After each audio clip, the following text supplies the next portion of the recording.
Pour télécharger Unity, on va sur le site donc Unity, on va dans la partie téléchargement, download.com, et vous avez le choix entre donc la version Windows pour ceux qui sont sur Windows et des autres versions. Donc là, quand je suis sur un Mac, donc je vais aller sur les autres versions. Donc, pour Mac, en fait, donc c'est un fichier DMG à télécharger.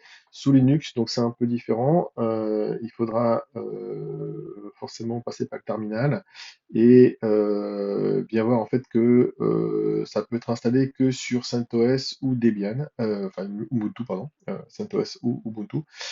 Euh, qui sont tous les deux derniers de Debian.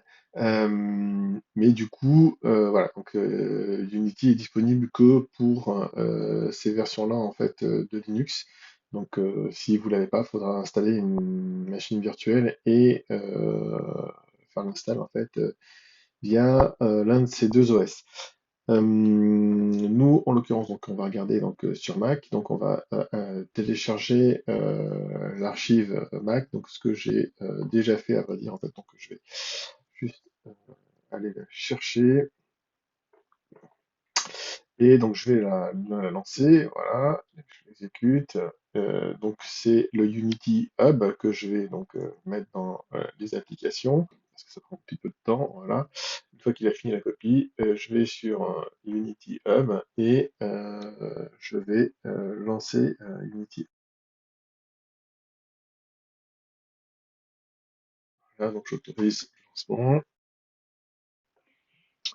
Donc, par défaut, au démarrage, il vous propose d'installer Unity Editor.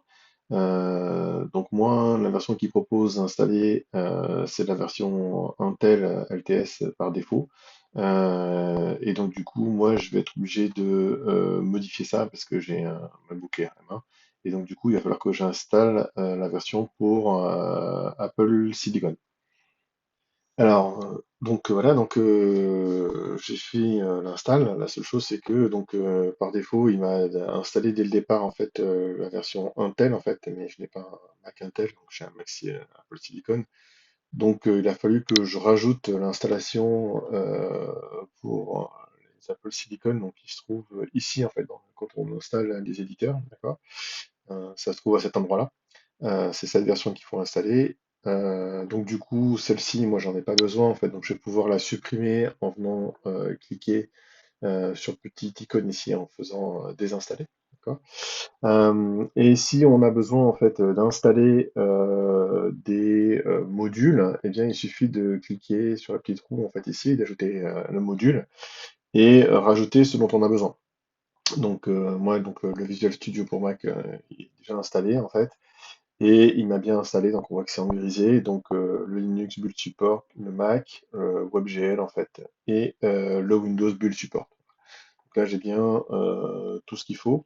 Pour les utilisateurs Windows, du coup, il faudra suivre en fait le pas à pas qui est dans le lien en fait je vous ai donné dans la page, et suivre en fait toutes les étapes, et notamment installer le module en fait de développement de jeu en fait pour Unity dans Visual Studio. D'accord? Donc ça c'est un prérequis indispensable.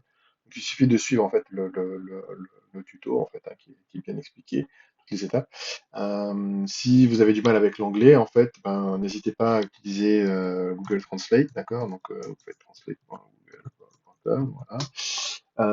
Vous récupérez donc l'URL en anglais et donc dans Google Translate, il vous suffit de déposer donc l'URL en fait de la version anglaise et il vous produit un lien vers la version française. Vous cliquez sur le lien et vous vous retrouvez avec la version traduite de la page. Donc ça devrait être assez facile pour tout le monde. Voilà, j'espère que vous n'aurez pas de soucis pour l'installation, pour faire l'atelier. À plus tard.